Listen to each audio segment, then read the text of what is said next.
শরিয়াতে খেলা দেখার অনুমোদন কতটুকু আছে?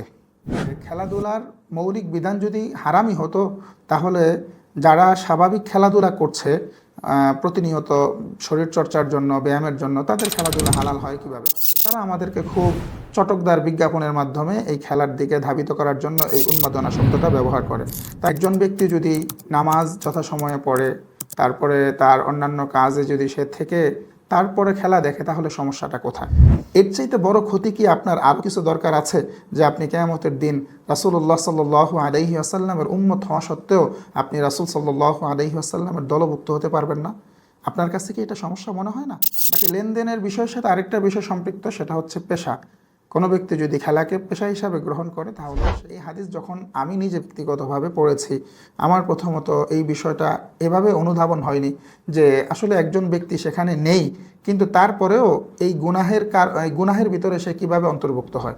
অপরদিকে একজন আছে, অথচ সেই গুনাহ থেকে মুক্ত কিভাবে থাকে? যে তুমি এরকম কয়েক হাজার বছর ধরে খেলা দেখেও তুমি এই খেলা শিখতে পারবে না, বা তুমি খেলোয়াড় হতে পারবে না।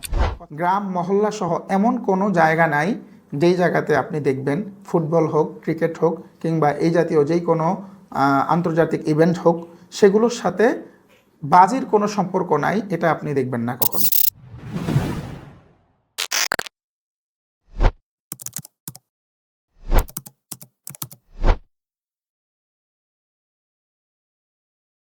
আসসালামু আলাইকুম রহমতুল্লাহি ওয়া বারাকাতুহু। ভাই অত্যন্ত চমৎকার এবং গুরুত্বপূর্ণ একটা প্রশ্ন করেছেন, যা আমাদের অনেক যুবক ভাইরাই করে থাকেন, এবং বলতে গেলে সাম্প্রতিক সময়ে এটা খুবই গুরুত্বপূর্ণ বিষয়, যেহেতু এখন এই মুহূর্তে দেশে ওয়ার্ল্ড কাপ বা ফিফা ওয়ার্ল্ড কাপ চলছে। সেখানে আমাদের অনেক দিনদার ভাইরাও থাকেন, যারা এই খেলা খেলতে তো আর পারেন না, যারা দেখে অন্তত নিজেদেরকে খুব সৌভাগ্যবান মনে করেন, কিংবা পছন্দের দলকে সমর্থন করেন। তাদের অনেকেরই এই প্রশ্নটা আছে যে শরিয়ার অন্যান্য বিধিবিধানগুলো মেনে যদি কেউ শুধুমাত্র বিনোদনের জন্য এই খেলা দেখে কিংবা এই খেলার ক্ষেত্রে সমর্থন করে, তাহলে সেখানে সমস্যা কী, কিংবা দেখা যাবে কি না। আবার কেউ কেউ প্রশ্ন করেন যে যদি খেলাই জায়েজ হয়, যেটা অনেক ওলামা ইকরামদেরকে খেলতে দেখা যায়, কিংবা মাদ্রাসার তালিবুল ইলম বা শিক্ষার্থীদেরকে আমরা খেলতে দেখি, তাহলে সেখানে খেলা দেখার সমস্যা কোথায়? তো এই বিষয়ে সমাধান খোঁজার জন্য প্রথমত আমাদেরকে শরিয়া অনুযায়ী খেলার বিধানটা বুঝতে হবে, এবং তারপরে আমরা এই ব্যাপারটা তাদেরকে খুব সুন্দরভাবে বুঝিয়ে বলতে পারবো, কিংবা তিনি আমাদের এই আলোচনার মাধ্যমে আশা করি উপকৃত হবেন ইনশাআল্লাহ। প্রথমত কথা হচ্ছে, শরিয়াতে খেলা দেখার অনুমোদন কতটুকু আছে, বা খেলার অনুমোদন কতটুকু আছে। আমরা খেলার অনুমোদন যদি আলোচনা করি, তাহলে খেলা দেখার অনুমোদনটা আমরা আশা করি খুব সহজেই বুঝতে পারবো। শরীয়তে রাসূলুল্লাহ সাল্লাল্লাহু আলাইহি ওয়াসাল্লাম খেলার অনুমোদন দিয়েছেন কিনা, ইতিহাসে কিংবা হাদিসের ভিতরে যদি আমরা লক্ষ্য করি, তাহলে দেখতে পারি রাসূলুল্লাহ সাল্লাল্লাহু আলাইহি ওয়াসাল্লাম খেলার অনুমোদন দিয়েছেন বা খেলতে উৎসাহিত করেছেন। তবে সেই খেলাগুলো ছিল তীরন্দাজ কিংবা দৌড় প্রতিযোগিতা, যা নিছক শুধুমাত্র খেলা নয়, বরং সেটা একজন মানুষের জন্য একদিকে যেরকম বিনোদনের মাধ্যম, অপরদিকে তার ভবিষ্যতের জন্য, কিংবা ইসলামের গুরুত্বপূর্ণ একটি বিধান কিতাল বা জিহাদ, এই বিষয়ের জন্য সেটা ছিল একটি ট্রেনিং সেশন কিংবা শিক্ষামূলক ব্যবস্থা। তাহলে ইসলাম আমাদেরকে এতটুকু অনুমোদন দিচ্ছেন যে শরিয়ার গণ্ডির ভিতরে থেকে যদি চায় কেউ খেলাধুলা করতে, সেক্ষেত্রে সেই অনুমতি শরিয়া বা ইসলাম দিচ্ছে। বাকি এই গণ্ডির সীমারেখা কী, এই বিষয়ে বুঝতে হলে আমাদেরকে ফুকাহা ইকরামের কয়েকটি শর্ত কিংবা কয়েকটি কন্ডিশনের দিকে একটু লক্ষ্য রাখতে হবে। প্রথমত, ইসলাম কখনো কোনো নিছক বিনোদনের জন্য কোনো কাজের অনুমতি দেয় না। তাহলে খেলাধুলার ক্ষেত্রে তার মূল মাকসাদ থাকবে এটা, যে সেখানে তার শারীরিক ব্যায়াম কিংবা শরীর চর্চা যেটাকে আমরা বলি, এটা থাকবে মূল মাকসাদ, যাতে করে সে ফিট থাকতে পারে। 2 নাম্বার যে বিষয় রয়েছে, সে যখন খেলাধুলা করবে তাকে অবশ্যই লক্ষ্য রাখতে হবে এখানে শরীয়ত গর্হিত কোনো বিষয় আছে কি না, অথবা শরীয়তের যে সকল সীমারেখা আছে সেই সীমারেখা লঙ্ঘিত হচ্ছে কিনা, এই বিষয়ে তাকে লক্ষ্য রাখতে হবে। তৃতীয় বিষয় হচ্ছে এই খেলাধুলার সাথে আর্থিক কোনো লেনদেনের সম্পর্ক আছে কিনা, কিংবা তার শারীরিক ক্ষতির কোনো সম্পর্ক আছে কিনা। যদি আর্থিক লেনদেন খেলার সাথে সম্পৃক্ত থাকে অথবা শারীরিক ক্ষতির কোনো সম্ভাবনা থাকে, সেই খেলাও শরীয়হ সমর্থন করছে না। 4 নম্বর বিষয় হচ্ছে এই খেলার সাথে বেপরদার কোনো সম্পর্ক আছে কিনা, এবং বেপরদার যদি সম্পর্ক থাকে সেই খেলাও কখনোই শরীয়ত সমর্থন করছে না। সর্বশেষ শরীয়হ যেই কন্ডিশন আমাদের জন্য রেখেছে সেটা হচ্ছে খেলার সাথে জুয়া বা বেটিং সাইটের কোনো ধরনের সম্পৃক্ততা থাকে কিনা। যদি এই সমস্ত শর্তগুলো কোনো খেলার ভিতরে পাওয়া না যায়, অর্থাৎ এই সকল বিষয়গুলো না থাকে, তার ভিতরে প্রথমটা হচ্ছে থাকতে হবে যেটা হচ্ছে তার ব্যায়াম, সেই ক্ষেত্রে সে এই খেলার ভিতরে অংশগ্রহণ করতে পারবে। বাকি লেনদেনের বিষয়ের সাথে আরেকটা বিষয় সম্পৃক্ত, সেটা হচ্ছে পেশা। কোনো ব্যক্তি যদি খেলাকে পেশা হিসাবে গ্রহণ করে তাহলেও সেই খেলা শরিয়ার দৃষ্টিকোণ থেকে গ্রহণযোগ্য নয়। তো এই হচ্ছে ইসলামের মৌলিকভাবে প্যাটার্ন বলেন কিংবা রিকোয়ারমেন্ট বলেন, সেটা যেগুলো আপনাকে ফুলফিল করে তারপরে খেলতে হবে। তাহলে প্রথমে আমরা দেখি মাদ্রাসার শিক্ষার্থী কিংবা সাধারণ মানুষ বিকালবেলা অথবা সকালবেলা যার যখন সুযোগ হয় শরীর চর্চার জন্য যেই খেলাধুলা করে, আমরা সেখানে যদি লক্ষ্য করি তাহলে দেখতে পাবো এই রিকোয়ারমেন্টগুলোকে সাধারণত সেখানে ফুলফিল করা হয়। ফর এক্সাম্পল, যদি আমরা বলি তাদের মাকসাদ বা উদ্দেশ্য থাকেই হচ্ছে সেখানে শরীর চর্চা, তাহলে ইজ ইনাফ, যথেষ্ট হতে পারে। তারপরে সেখানে আর্থিক কোনো লেনদেনের ব্যাপার সাধারণত আমরা দেখি না, যেটা হচ্ছে এমন ধরনের খেলা হবে দুই পক্ষ খেলার স্বার্থে হয়তো দুই পক্ষ হবে, কিন্তু সেখানে কোনো আর্থিক লেনদেন হবে না। এখানে আমাদের কথা হচ্ছে আর্থিক লেনদেন যদি পাড়া মহল্লার কোনো ছোট ছোট বাচ্চাদের খেলাধুলাতেও হয়, সেই খেলাধুলা কিন্তু জায়েজ নেই। আমরা এখানেও বলছি না যে সেই খেলাধুলা জায়েজ আছে, পাড়া মহল্লার ছেলেরা খেলছে বিদায় অথবা ছোটরা খেলছে বিদায় অথবা এলাকার কোনো মধ্যবয়সী পৌররা খেলছে বিদায় এটা জায়েজ হবে অথবা শরীয়ত অনুমোদন করব, কিংবা কোনো মাদ্রাসার তালিবুল ইলমরাও যদি আল্লাহ না করুক এরকম কোনো কাজে জড়িত হয়, সেটাও শরীয়ত সমর্থন করছে না। 3 নম্বর বিষয় যদি আমরা দেখি যে শারীরিক কিংবা আর্থিক ক্ষতি আছে কিনা। যদি শারীরিক বা আর্থিক ক্ষতির বিষয়টা না হয়, একটা হচ্ছে দুর্ভাগ্যজনকভাবে কোনো ব্যক্তি বা কোনো তালিবুল ইলম যদি সেখানে ক্ষতিগ্রস্ত হয় বা সে কোনো অসুবিধার সৃষ্টি হয়, অ্যাক্সিডেন্ট হয়, সেটা ভিন্ন কথা। কিন্তু মৌলিকভাবে খেলার ভিতরে যদি কোনো উপাদান এমন না থাকে যেটা দ্বারা কোনো ধরনের ক্ষতিগ্রস্ততার সম্ভাবনা আছে, সেটা ভিন্ন কথা, সেক্ষেত্রে সেই খেলা অনুমোদিত।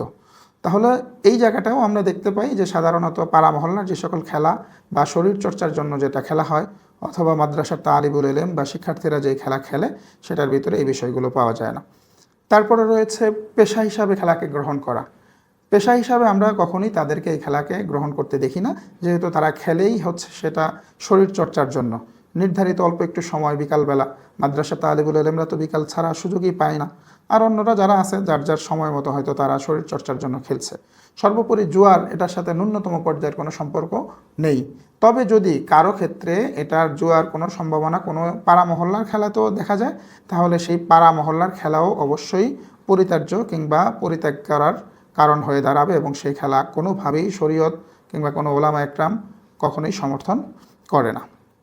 তো যারা আমাদেরকে প্রশ্ন করে কিংবা যারা জানতে চায় যে খেলাধুলার মৌলিক বিধান যদি হারামই হতো, তাহলে যারা স্বাভাবিক খেলাধুলা করছে প্রতিনিয়ত শরীর চর্চার জন্য, ব্যায়ামের জন্য, তাদের খেলাধুলা হালাল হয় কিভাবে? আশা করি ইতিমধ্যে আমাদের এই আলোচনার দ্বারা তারা এই বিষয়টি স্পষ্ট হয়েছেন। তো এরপরে যে বিষয়টি আছে, অনেক ভাই আমাদেরকে বলতে চান কিংবা বলেন যে একজন ব্যক্তি যদি নামাজ যথাসময়ে পড়ে, তারপরে তার অন্যান্য কাজে যদি সে থেকে তারপরে খেলা দেখে, তাহলে সমস্যাটা কোথায়? আমাদের এই সকল ভাইরা যারা প্রশ্ন করেন, প্রথমত কথা হচ্ছে আমরা বুঝতে পারি বা জানতে পারি যে তারা ইমানদার, তারা আল্লাহকে বিশ্বাস করেন। যেহেতু সালাত আদায়ের কথা চলেই আসছে, অবশ্যই তারা সালাতও আদায় করেন।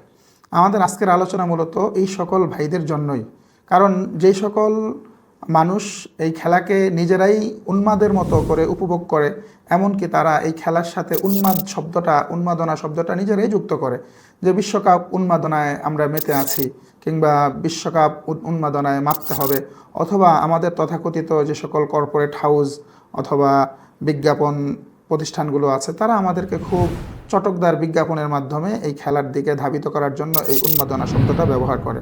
তার মানে বোঝা গেল এই কাজটা যারা করছে এবং যাদেরকে এখানে সম্পৃক্ত রাখা হয়েছে তাদের সকলকেই কিন্তু মৌলিকভাবে একটা উন্মাদনার ভিতরেই রাখা হচ্ছে, যেটা কোনো সাধারণ সুস্থ মস্তিষ্ক সম্পূর্ণ মানুষের স্বাভাবিক চিন্তায় আসতেই পারে না। চলুন এবার আমরা তাহলে দেখি আসলে এখানে সমস্যাটা কোথায়। কোরআনুল কারিমের ভিতরে আল্লাহ তাআলা সূরাতুল মুমিনুনের ভিতরে ইরশাদ করছেন, যেখানে মুমিনদের কিছু গুণাবলী নিয়ে আল্লাহ তাআলা আলোচনা করেছেন। এখানে আল্লাহ তাআলা বলছেন কদ আফলাহাল মুমিনুন, অর্থাৎ মুমিনরা অবশ্যই সফল হবে। আল্লাযীনা হুম ফি সলাতিহিম খাশিউন, যারা তাদের নামাজে বিনয়াবনত থাকবে। আল্লাযীনা হুম আনিল লাগবি মুরিদুন, এবং যারা সমস্ত লাগব অনর্থক কাজ থেকে যারা বিরত থাকবে। তাহলে অনর্থক কাজ থেকে বিরত থাকা এটা হচ্ছে মুমিনের গুণাবলীর অন্তর্ভুক্ত। তার মানে কোনো ব্যক্তি যদি পরিপূর্ণ মুমিন হতে চায় তাহলে তাকে অনর্থক কাজ থেকে বিরত থাকতে হবে। এখন কোনো ব্যক্তি যদি অনর্থক কাজ থেকে বিরত না থাকে তাহলে বোঝা যায় সে আসলে পরিপূর্ণরূপে নিজেকে মুমিন বলে দাবি করতে পারে না। আচ্ছা, তাহলে মুমিন ব্যক্তি যে সে নিজেকে অনর্থক কাজ থেকে বিরত রাখবে। এবার আমরা এই যে যারা খেলা দেখছে তাদের ব্যাপারে কয়েকটা বিষয় লক্ষ্য করি। যারা খেলা দেখছেন তিনি কি এই কাজের দ্বারা তার দিন দুনিয়ার কোনো ধরনের উপকার লাভ করছেন? নিশ্চয়ই উত্তর হবে না। কারণ খেলা দেখার দ্বারা না নিজের দুনিয়াবি কোনো ফায়দা আছে না উখরবি, অর্থাৎ আখেরাতের ফায়দার তো প্রশ্নই আসে না, এমনকি দুনিয়ার কোনো ফায়দাও নেই। সাম্প্রতিক সময় একজন আমাদের দেশের একজন প্রথিতযশা আলেম বলেছেন, যিনি বলেছেন যে তুমি এরকম কয়েক হাজার বছর ধরে খেলা দেখেও তুমি এই খেলা শিখতে পারবা না বা তুমি খেলোয়াড় হতে পারবা না। কথাটা আসলেই যুক্তিযুক্ত যে আমরা যারা খেলা দেখছি যুগ যুগান্তর ধরে খেলা দেখে আসলে আমার ব্যক্তিগত জীবনে কী লাভ হচ্ছে। তার মানে বোঝা গেল দুনিয়া বা আখেরাত কোনো জায়গায় আমার কোনো লাভ হচ্ছে না। আর অনর্থক কাজ সেটাই যেটাতে একজন মানুষ তার না দুনিয়াবি কোনো ফায়দা হবে না আখেরাতের কোনো ফায়দা হবে। এটাই হচ্ছে একজন মানুষের জন্য অনর্থক কাজ হিসাবে বিবেচিত হবে। তার মানে এখানে আমরা যদি এই আয়াতের বিবেচনায় দেখি যে আল্লাযীনা হুম আনিল লাগবি মুরিদুন বলেছেন আল্লাহ তাআলা মুমিনের সিফাত হিসাবে। কোনো ব্যক্তি যদি এই অনর্থক কাজ থেকে বিরত না থাকে তাহলে সেই ব্যক্তি মুমিন হিসাবে বা কামিল পরিপূর্ণ মুমিন হিসাবে বিবেচিত হতে পারে না। এবার আসেন খেলার ক্ষতির দিকগুলো কী কী আমরা একটু আলোচনা করার চেষ্টা করি। প্রথমত, একজন মানুষ একজন মুমিন ইমানদার যে আল্লাহ তাআলার উপর বিশ্বাস স্থাপন করে, মুহাম্মদ রাসূলুল্লাহ সাল্লাল্লাহু আলাইহি ওয়াসাল্লামকে তার রাসূল হিসাবে স্বীকৃতি দেয়, তার জন্য আল্লাহ তাআলার প্রত্যেকটি বিধান এবং রাসূলুল্লাহ সাল্লাল্লাহু আলাইহি ওয়াসাল্লামের জীবনের প্রত্যেক পদক্ষেপ, যেটাকে আমরা সুন্নত বলে জানি, সেটা একান্ত পালনীয় বিষয়। যেখানে আল্লাহ তাআলা সূরাতুল মুমিনুনের ভিতরে ইরশাদ করে বলছেন যে মুমিনরা কখনোই অনর্থক কাজের ভিতরে লিপ্ত থাকতে পারে না, অর্থাৎ সে তার থেকে বিরত থাকবে, এটা হচ্ছে তার গুণ। অপরদিকে রাসূলুল্লাহ সাল্লাল্লাহু আলাইহি ওয়াসাল্লামের গোটা জিন্দিগিতে আমরা যত জায়গায় রাসূলের যত আমল দেখি, এমন কোনো আমল কখনোই দেখি না যেটা তার দুনিয়াবি কাজে আসবে না অথবা আখেরাতের কাজে আসবে না। আমরা আলোচনা শুরুতে বলেছি যে রাসূল খেলার জন্য ততটুকু অনুমতি দিয়েছেন যার মাধ্যমে একদিকে যার শরীরচর্চা হবে, অপরদিকে জিহাদের ক্ষেত্রে তার এই ট্রেনিং বা এটা তার ট্রেনিং সেশন হিসাবে কাজে লাগবে। তাহলে আমরা এখান থেকে বুঝতে পারি মুমিন ব্যক্তির অনর্থক কাজের ভিতরে এক মুহূর্তের জন্য সময় কাটানোর সুযোগ নেই। তাহলে যারা আমরা খেলা দেখছি দুনিয়ার ফায়দাও আমাদের হচ্ছে না, আখেরাতের ফায়দাও হচ্ছে না, তাহলে মানে এই কাজটা হচ্ছে আমাদের অনর্থক কাজের অন্তর্ভুক্ত। আর একজন মুমিন কখনো অনর্থক কাজ করতেই পারে না। দ্বিতীয়ত বিষয় হচ্ছে এই খেলা দেখার মাধ্যমে একজন মানুষ যিনি প্রথমত যেই ক্ষতিগ্রস্ত হন তিনি ঈমানের স্বাদ আস্তে আস্তে হারিয়ে ফেলেন। উদাহরণস্বরূপ, যেই ভাইরা আমাদেরকে এখন বলছেন যে নামাজ ঠিক থাকে বা রমাদান মাসে হলে সওম ঠিক থাকে, অন্যান্য আমল ঠিক থেকে তার শূন্য বা তার ব্যক্তিগত সময়ে যদি তিনি খেলা দেখেন, সমস্যা কোথায়? আসলে এখানে সমস্যাটা হচ্ছে আমাদের মনস্তাত্ত্বিক অবস্থাতে। যেই ভাই সালাত আদায়ের পরে খেলা দেখতে যাবেন তিনি কখনোই তার সালাতের ভিতরে একাগ্র চিত্তে, যেটাকে খুশু বলা হয়েছে, এবং আমরা যেই আয়াতে কারিমা তেলাওয়াত করেছি ওয়াল্লাযীনা হুম ফি সলাতিহিম খাশিউন, তারা তাদের সালাতে বিনয়াবনত থাকবে, এই খাশিউনে যে আল্লাহ তাআলার ভয় রয়েছে এই ভয় তার ভিতরে কখনোই থাকবে না। 2 নাম্বার, ভয় থাকবে না তো ওই সকল মানুষের ক্ষেত্রে যারা সালাত আদায় করছে। কিন্তু আমরা দেখি আমাদের সমাজের ভিতরে একজন আর দুইজন নয়, হাজারও নয়, লাখও নয়, বরং যারা খেলা দেখছে এই সংখ্যা কোটি ওভার হবে যারা সালাতই আদায় করছে না। সালাদ থেকে একেবারে বিমুখ থাকছে, নামাজই পড়ছে না। যেমন যেই ছেলে রাত 3টার সময় এসে টিএসসি চত্বরে খেলা দেখছে, তাদের ভিতরে কয়জন ফজরের সালাত আদায় করছে, অথবা কয়জন এশারের সালাত আদায় করে এসেছে। যদিও এশারের সালাত আদায় করে আসলে কিংবা ফজরের সালাত আদায় করলে তার জন্য খেলা দেখা জায়েজ হয়ে যাবে না, কিন্তু প্রশ্ন হচ্ছে এই খেলা তাকে সালাত থেকে বিরত রাখছে। সে প্রথমত সালাতে মনোযোগী হতে পারছে না যদিও আদায় করে থাকে।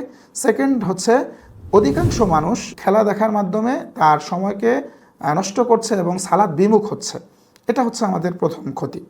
এরপরে আমরা যেই সকল বিষয়গুলো নিয়ে আলোচনা করছিলাম, যে সকল শর্ত সাপেক্ষে খেলা জায়েজ আছে, সে সকল শর্ত প্রত্যেকটা এই বিজাতীয় সংস্কৃতির খেলার ভিতরে পাওয়া যাচ্ছে। যেমন যদি আমরা বলি অর্থের লেনদেনের বিষয়টা, এই খেলার ভিতরে অর্থের লেনদেন শুধু হচ্ছে তা না, বরং অর্থের লেনদেন, জুয়া, এমনকি খেলার সাথে পেশাদারিত্বের প্রত্যেকটি বিষয়ের সম্পর্ক আছে। এই প্রত্যেকটি বিষয় যদিও আলাদা আলাদা করে আলোচনার দাবি রাখে, আজকে আমরা শুধু মৌলিক কথাগুলো বলে শেষ করার চেষ্টা করব যে প্রত্যেকটি বিষয়ে সম্পৃক্ততা যেহেতু আছে, সুতরাং এই খেলা শরীয়তের দৃষ্টিকোণ থেকে কোনোভাবেই জায়েজ হতে পারে না। আর যেই খেলা শরীয়তের দৃষ্টিকোণ থেকে জায়েজ না, সেই খেলা দেখার তো কোনোভাবেই সুযোগ নেই। কারণ একজন মুমিন যেটা জায়েজ না এরকম কোনো কাজ করবে, অথবা এরকম কোনো কাজের ক্ষেত্রে নিজেকে নিয়োজিত রাখবে, বা এমন কাজ যারা করছে তাদেরকে সে উৎসাহ দিবে, এটা চিন্তা করাও একজন মুমিনের জন্য গোমরাহির একটা অন্যতম কারণ হয়ে দাঁড়াবে। সুতরাং মুমিন ব্যক্তি কখনো এই জাতীয় খেলার ভিতরে অংশগ্রহণ তো করতেই পারে না, এমনকি সে দেখতেও পারে না। এরপরে আসেন, এই খেলার মাধ্যমে একটি জাতি পরিপূর্ণরূপে ধীরে ধীরে নিজেদের মন মস্তিষ্ককে নষ্ট করে ফেলছে। উদাহরণস্বরূপ যদি আমরা বলি, যারা খেলা দেখছে এদের ভিতরে এমন কোনো মানুষ পাওয়া যায় না যারা পারস্পরিকভাবে ঝগড়া বিবাদ কিংবা মারামারি, এমনকি মৃত্যু পর্যন্ত এই সমস্ত বিষয়ের কারণে ঘটে। আপনি ইতিমধ্যে যদি একটু সোশ্যাল মিডিয়াতে চোখ বুলিয়ে থাকেন, দেখতে পাবেন আমাদের দেশেই নয়, শুধু আমাদের দেশের প্রত্যন্ত অঞ্চলগুলোতেও পর্যন্ত সাধারণ যারা অল্প বয়সী মানুষ রয়েছে কিংবা অল্প বয়সী স্কুল কলেজ পড়ুয়া শিক্ষার্থী স্টুডেন্ট আছে, তারাই নয় বরং পৌর এমনকি বৃদ্ধ মানুষরা পর্যন্ত এই খেলার উন্মাদনায় ভেসে বেড়াচ্ছে। এমনও আছে, আমরা সোশ্যাল মিডিয়াতে দেখছি যে তার জমি বিক্রি করে খেলার নির্ধারিত যেই দলকে সে সাপোর্ট করছে সেই দলের বিশাল বিশাল পতাকা বানাচ্ছে, এমনকি এই পতাকা নিয়ে গর্ব করছে। গোটা দেশ যখন চতুর্মুখী বিভিন্ন ধরনের সংকটে আবদ্ধ, যেই সময়ে মানুষ সাধারণত 3 বেলা খাবার খেয়ে ঠিকমতো থাকতে পারছে না, সেই সময় শুধুমাত্র পছন্দের দলের পতাকাকে উড়াচ্ছি আমরা কোটি টাকা ব্যয় করে। তাহলে কি পরিমাণ উন্মাদনা এখানে দেখা যাচ্ছে। আর খেলার এই রেশ ধরে, অর্থাৎ খেলার বিষয় নিয়ে নিজেদের পারস্পরিক কথা কাটাকাটির রেশে বহু মানুষ এমন আছে যারা ঝগড়া বিবাদে লিপ্ত হচ্ছে প্রতিনিয়ত, এবং সেটা এমন পর্যায়ে যাচ্ছে পারস্পরিক সুসম্পর্ক তো নষ্ট হচ্ছেই, এমনকি মারামারি কাটাকাটি পর্যায়েও পর্যন্ত গড়াচ্ছে এবং এক পর্যায়ে সেখান থেকে লাশ হয়ে আসছে। তাহলে এটা কেমন উন্মাদনা, অথবা এটা কেমন সুস্থ বিবেকের কাজ হতে পারে যেই বিবেকে একজন মানুষ খেলা সমর্থন করে যে লাশ হয়ে ফিরবে। এরপরে আমরা যদি দেখি, এই খেলার সাথে যারা সম্পৃক্ত হয় তাদের প্রতিনিয়ত দৈনন্দিন জীবনের যে সমস্ত প্যাটার্ন কিংবা যেই সকল ধারাবাহিক সিলেবাস বলেন বা কর্ম ধারাবাহিকতা বলেন, কোনোটার ক্ষেত্রেই দেখা যায় তারা ঠিক থাকতে পারে না। কিভাবে? রাত জেগে যখন একজন মানুষ খেলা দেখবে, তাহলে দিনের বেলায় স্বাভাবিকভাবেই তার অফিসে ক্ষতি হবে, তার সালাতে ক্ষতি হবে, এবং সে যদি হয় শিক্ষার্থী তাহলে সে তার পড়াশোনার ক্ষেত্রে মনোযোগ হারিয়ে ফেলবে। তো একজন শিক্ষার্থী হিসাবে সে মনোযোগ হারাবে, একজন চাকরিজীবী হিসাবে সে অফিসে তার যেই পরিমাণ এনার্জেটিক অবস্থায় কাজ করার দরকার ছিল সে কাজ করবে না, অথবা ফাঁকিবাজি করবে। এমনকি ব্যবসায়ীরা পর্যন্ত এখান থেকে পিছিয়ে নেই। গ্রাম মহল্লা সহ এমন কোনো জায়গা নাই যেই জায়গাতে আপনি দেখবেন ফুটবল হোক, ক্রিকেট হোক, কিংবা এই জাতীয় যেই কোনো আন্তর্জাতিক ইভেন্ট হোক, সেগুলোর সাথে বাজির কোনো সম্পর্ক নাই, এটা আপনি দেখবেন না কখনো। কারণ গ্রাম হোক শহর হোক, সব জায়গাতে এখন আমাদের ছেলেরা কিংবা আমাদের যুবক শ্রেণী যারা আছে অথবা পুরো বয়সের যারা আছে, তারা এই খেলাধুলায় এমন উন্মাদের মতো এখানে উন্মাদনা ছড়াচ্ছে, তার সব ধন সম্পদ সে এই বাজির পিছনে কিংবা জুয়ার পিছনে শেষ করছে। এরপর যদি আপনাকে আমি বলি, দেখেন রাসূলুল্লাহ সাল্লাল্লাহু আলাইহি ওয়াসাল্লাম আমাদেরকে অত্যন্ত চমৎকার একটি হাদিস শুনিয়ে গিয়েছেন, মান তাশাব্বাহা বিকওমিন ফাহুয়া মিনহুম। এবং কাছাকাছি অর্থের ভিন্ন আরেকটি রওয়ায়াত আছে, আলমারউ মা মান আহাব্বা, যে যাকে ভালোবাসে সে মূলত তাদের সাথেই কিয়ামতের দিন উঠবে। এবং প্রথম হাদিসের অর্থ হচ্ছে যেই ব্যক্তি যাদেরকে ভালোবাসবে সে তাদের দলভুক্ত হবে। আচ্ছা, আপনার কাছে আমার একটা প্রশ্ন হচ্ছে, এখানে যারা খেলাধুলা করছে এই ব্যক্তিগুলো অধিকাংশই হচ্ছে ভিন্ন ধর্মাবলম্বী, বা এক কথায় যদি আমরা বলি শুধু ভিন্ন ধর্মাবলম্বী শব্দটা কেমন যেন হালকা হালকা মনে হচ্ছে। আপনাকে যদি আমি স্পেসিফিকভাবে বলি, এক কথায় তারা কাফের। তাহলে একজন মুমিন কখনো কাফেরের সাথে হৃদ্যতা, আন্তরিকতা বা সম্পর্ক অথবা তাকে ভালোবাসার মতো ঘৃণ কাজ করবে, এটা আমরা আমাদের যুবক শ্রেণীর থেকে কিংবা আমাদের সন্তানদের থেকে কখনোই প্রত্যাশা করতে পারি না। কারণ এই ভালোবাসা তাদেরকে কিয়ামতের দিন তাদের দলভুক্ত করে ফেলবে। আল মারউ মা মান আহাব্বা, অর্থাৎ মানুষ যাকে ভালোবাসছে সে তার সাথে কিয়ামতের ময়দানে উঠবে। এবং মান তাশাব্বাহা বিকওমিন ফাহুয়া মিনহুম। আজকে আমরা যারা তথাকথিত এই সকল খেলোয়াড়দের সমর্থন করছি, এই সকল ব্যক্তিদের সমর্থন আমাদেরকে যদি পরকালে তাদের সাথেই আমাদের হাসর হয় অথবা আমরা তাদের সাথেই কিয়ামতের দিন উঠি, তাহলে এর চাইতে বড় ক্ষতি আমাদের জন্য আর কি হতে পারে। মুমিন হিসাবে নিশ্চয়ই আপনি চাইবেন না আপনার সালাত, আপনার সওম, আপনার দান, আপনার সাদাকা এগুলো সব কিছু থাকা সত্ত্বেও আপনি তাদের দলভুক্ত হয়ে কিয়ামতের দিন উঠবেন। যেই ভাইরা আমাদেরকে প্রশ্ন করেছেন বা জানতে চাচ্ছেন যে আমি আমার সালাত সওম ঠিক রেখে যদি দেখি সমস্যা কোথায়, আপনার প্রথম সমস্যা হচ্ছে এটা যে আপনি সালাত সওম যা কিছু আদায় করছেন সেগুলো আদায় করার মাধ্যমে আপনি একদিকে আল্লাহর বিধান পালন করছেন, অপরদিকে তাদের সমর্থন কিংবা তাদেরকে পছন্দ করার কারণে আপনি আল্লাহ তাআলার যেই রহমত ছিল রহমত থেকে দূরে সরে সাধারণত তাদের দলভুক্ত হয়ে যাচ্ছেন। আপনার কি মনে হয় না এর চাইতে বড় কোনো সমস্যা আপনার জীবনে হতে পারে? এর চাইতে বড় ক্ষতি কি আপনার আরও কিছু দরকার আছে যে আপনি কিয়ামতের দিন রাসূলুল্লাহ সাল্লাল্লাহু আলাইহি ওয়াসাল্লামের উম্মত হওয়া সত্ত্বেও আপনি রাসূল সাল্লাল্লাহু আলাইহি ওয়াসাল্লামের দলভুক্ত হতে পারবেন না? আপনার কাছে কি এটা সমস্যা মনে হয় না? যদি আপনার কাছে এটা সমস্যা মনে না হয় তাহলে আপনাকে নিয়ে আমাদের আর কোনো কথা নেই। তবে আপনি যদি সালাত, সওম কিংবা ইসলামের বিধানগুলো পালন করে থাকেন আল্লাহ তাআলার সন্তুষ্টির জন্য, তাহলে এদের দলভুক্ত হওয়ার কারণে আপনি আল্লাহ তাআলার সন্তুষ্টি থেকে দূরে সরে যাচ্ছেন। অনেক ভাই আমাদেরকে প্রশ্ন করেন যে এর দ্বারা তো আসলে আমার বাহ্যিকভাবে ইসলামের কোনো ক্ষতি হচ্ছে আমি দেখছি না। তাদের জন্য আমরা বলবো রাসূলুল্লাহ সাল্লাল্লাহু আলাইহি ওয়াসাল্লাম আবু দাউদের হাদিসের ভিতরে ইরশাদ করেছেন, কোনো ব্যক্তি যখন কোনো জমিনের ভিতরে কোনো অন্যায় হতে দেখে এবং সে যদি সেখানে থাকেও কিন্তু তা অপছন্দ করে, তাহলে কেমন যেন সে সেখানে উপস্থিত নেই। পক্ষান্তরে কোনো ব্যক্তি যদি ওই জায়গাতে না থেকে তা পছন্দ করে, তাহলে ওই ব্যক্তি কেমন যেন সেখানে উপস্থিত রয়েছে। অত্যন্ত মজার ব্যাপার হচ্ছে, এই হাদিস যখন আমি নিজে ব্যক্তিগতভাবে পড়েছি, আমার প্রথমত এই বিষয়টা এভাবে অনুধাবন হয়নি যে আসলে একজন ব্যক্তি সেখানে নেই কিন্তু তারপরেও এই গুনাহের ভিতরে সে কিভাবে অন্তর্ভুক্ত হয়। অপরদিকে একজন আছে অথচ সেই গুনাহ থেকে মুক্ত কিভাবে থাকে। দেখেন, আজ থেকে শুরু করে 1400 বছর আগে রাসূলুল্লাহ সাল্লাল্লাহু আলাইহি ওয়াসাল্লাম আমাদেরকে এমন মূলনীতি বা এমন থিওরি বাতলে দিয়ে গিয়েছেন, সেটা এই 1400 বছর পরে এসে আমাদের জন্য বোঝা খুব সহজ।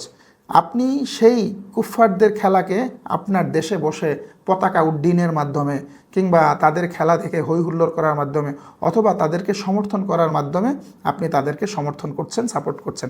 তার মানে আপনি সেখানে অনুপস্থিত, কিন্তু আপনার দিল, দিমাগ, মগজ, চিন্তা, চেতনা অথবা আপনার সমর্থন তাদের সাথে থাকার কারণে আপনি তাদের দলভুক্ত হয়ে যাচ্ছেন।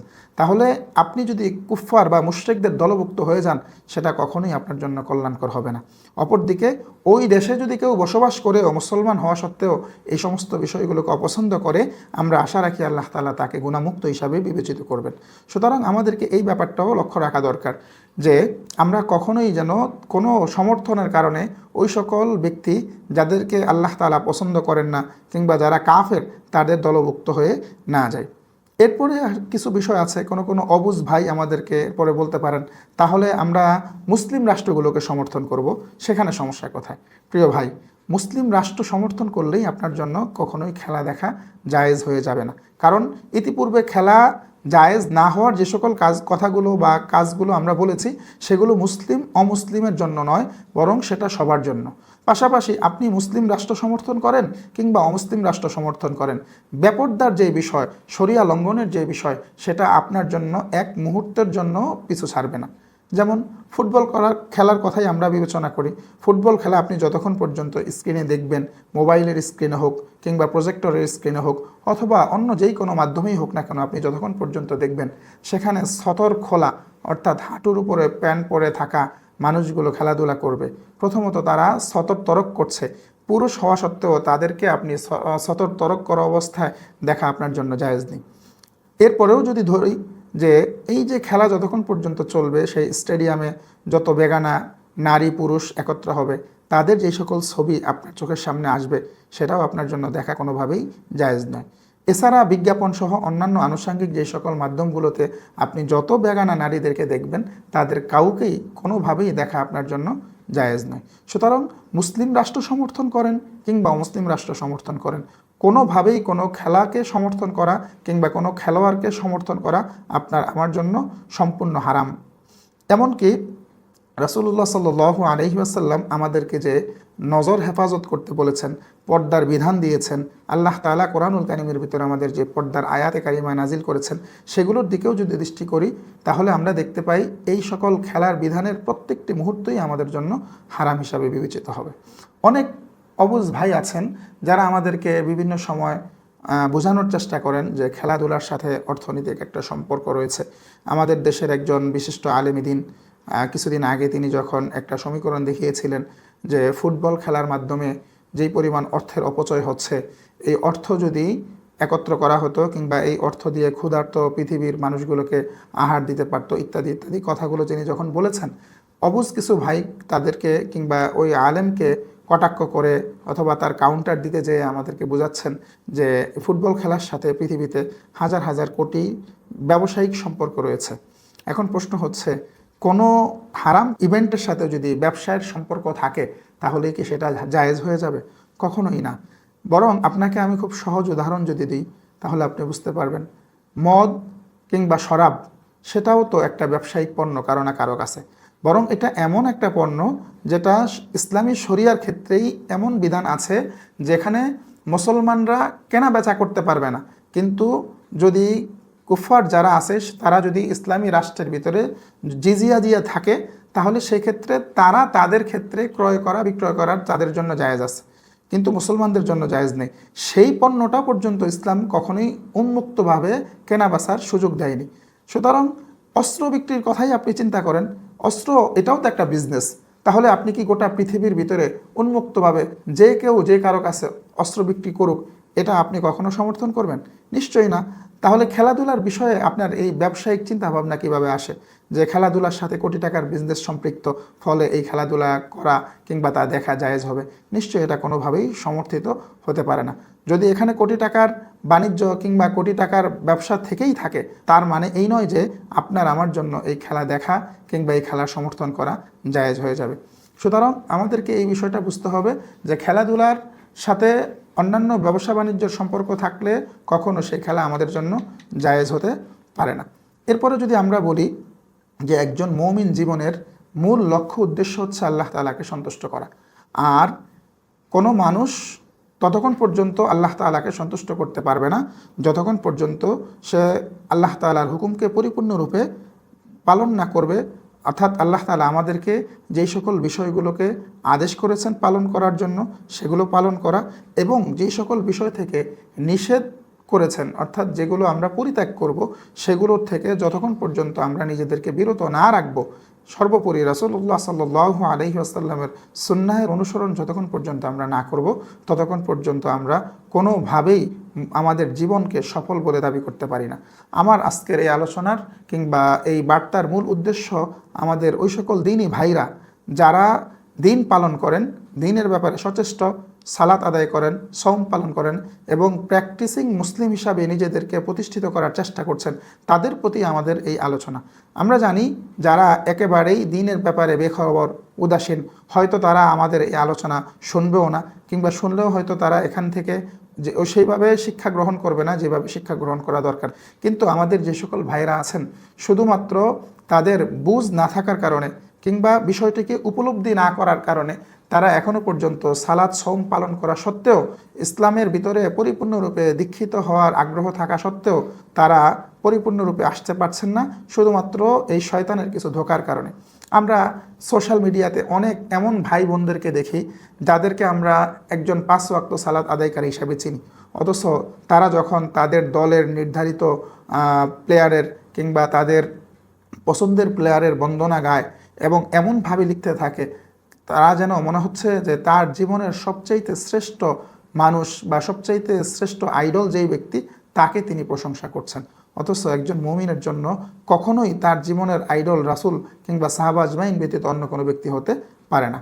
তাহলে এই যে কথাগুলো আমরা লিখছি, এই কথাগুলো আমরা বলছি, এই উন্মাদনাগুলোকে আমরা প্রকাশ করছি, এর প্রত্যেকটি কথা, কাজ, উন্মাদনার আমাদেরকে হিসাব দিতে হবে। এমনকি এই প্রত্যেকটি কথা, কাজ যেন কাল কিয়ামতে আমাদের বিরুদ্ধে সাক্ষী হয়ে না দাঁড়ায়, এই বিষয়ে আমাদেরকে সচেষ্ট থাকতে হবে। সর্বোপরি আমরা এমন মানুষদেরকে আমাদের আইডল বানাচ্ছি, এমন মানুষদেরকে আমরা পছন্দ করেছি, যাদেরকে আমরা খুব মহাব্বত করে ভালোবেসে তাদের অনেক বিষয়কে আমাদের পারস্পরিক আড্ডায়, আলোচনায় উপস্থাপন করি। এমনকি আমি তো এমন একজন ব্যক্তির ব্যাপারে জানি যে বর্তমান সময়ে খুব জনপ্রিয় এবং সে সকলের কাছে খুব সমাদৃত। অনেক বাংলাদেশের তরুণ তরুণী, যুবক যুবতী তাকে ভালোবেসে তাদের জীবন পর্যন্ত বিপন্ন করতে পারে। আমরা এখানে জীবন দেওয়া বলবো না, বিপন্নই করা বলবো, কারণ এটা কখনো জীবন দেওয়া হতে পারে না। তাদের জীবন পর্যন্ত দিতে পারে, যার এক ঝলক হাসি দেখার জন্য তাদের জীবনকে শেষ করে দিতে পারে। অথচ সেই মানুষ তার বিবাহের পূর্বে 3 সন্তানের জনক। তাহলে তাদের কাছে আইডল হচ্ছে ওই ব্যক্তি যে বাস্টার্ড সন্তানের পিতা, যে হারাম সন্তানের বাবা, যে এক কথায় বললে হারামজাদার বাবা। এরকম ব্যক্তিরা তাদের কাছে আদর্শ হতে পারে। আপনি কেমন মুসলমান, যেই মুসলমান হওয়া সত্ত্বেও আপনার কাছে একজন হারাম সন্তানের বাবা, অর্থাৎ যে বিবাহ বহির্ভূতভাবে 3 সন্তানের জনক। এমনকি আমি বেশ কিছুদিন আগে পত্রিকায় দেখেছি, এদের নাম আমাদের মুখে আনতে লজ্জা করছে বিধায় আমি আনছি না, তাদের ব্যাপারে পত্রিকা নিউজ করেছে যে অমুক খেলোয়াড় সবচাইতে লাজুক, অথচ যিনি সবচাইতে লাজুক তার জীবনের ভিতরেই দেখা যাচ্ছে বিবাহ বহির্ভূতভাবে 3 সন্তানের জনক তিনি। তাহলে আপনি বোঝেন আপনি কাদের অনুসরণ করছেন, কাদের নিয়ে আপনি সার্বক্ষণিক মেতে আছেন। এরা কখনোই আপনার আদর্শ হতে পারে না। কারণ আপনার আদর্শ যদি রাসূল সাল্লাল্লাহু আলাইহি ওয়াসাল্লাম এবং সাহাবা আজমাইন ব্যতীত অন্য কাউকে আপনি বানানোর চেষ্টা করেন কিংবা বানান, অথবা আপনার সালাত সওম সব কিছু করা সত্ত্বেও তাদের প্রতি আপনার আন্তরিকতা কিংবা সফটনেস থাকে, তাহলে আপনি জেনে রাখেন এই আন্তরিকতা বা সফটনেস মান তাশাব্বাহা বিকওমিন ফাহুয়া মিনহুমের অন্তর্ভুক্ত হয়ে কাল কিয়ামতের ময়দানে আপনাকে ভয়ঙ্কর বিপদে ফেলবে। এবং আল্লাহ না করুক, এমনও হতে পারে যে তাদের সাথে যদি আপনার মহাব্বতের কারণে আল্লাহ তাআলা কিয়ামতের দিন আপনাকে তাদের সাথেই একত্রাবদ্ধ করে, একত্র এক কাতারে রাখে, তাহলে আপনার আমার কি অবস্থা হবে। সুতরাং প্রিয় ভাই ও বোনেরা, যারাই আমাদের এই সংক্ষিপ্ত আলোচনা শুনছেন কিংবা শুনবেন, আপনাদের সকলের কাছে উদাত্ত আহ্বান থাকবে, আপনি তথাকথিত গড্ডালিকা প্রবাহে নিজের গাকে না ভাসিয়ে, বা এটা এখন একটা আমাদের সমাজের ভিতরে একটা এমন অবস্থা হয়ে গিয়েছে যে কোনো ব্যক্তি যদি খেলা সমর্থন না করে কিংবা খেলাধুলার ক্ষেত্রে তার কোনো পোস্ট না পাওয়া যায়, তাকে হয়তো অনেকে ব্যাকডেটেড মনে করতে পারে। আপনি যদি সাময়িক সময়ের জন্য ব্যাকডেটেড হতেও হয়, তারপরেও হন, তবু আপনি সুন্নাহর অধিকারী হন, সুন্নাহর অনুসারী হন। যদি সেটা না হতে পারেন, আল্লাহ আমাদেরকে ক্ষমা করুন, হতে পারে আপনার আমার ইমানের উপরে আঘাত আসবে। সুতরাং আল্লাহ তাআলা আমাদের সকলকে এই কুফফার মুশরিকদের চক্রান্ত থেকে হেফাজত করে, তাদের খেলাধুলা থেকে নিজেদেরকে বিরত রেখে এই প্রজন্ম এবং আগামী প্রজন্মকে একটি আদর্শ পরিবার হিসাবে, একটি আদর্শ প্রজন্ম হিসাবে গড়ে তোলার তৌফিক দান করুন। ওয়া আখিরু দাওয়ানা আলহামদুলিল্লাহি রাব্বিল আলামিন।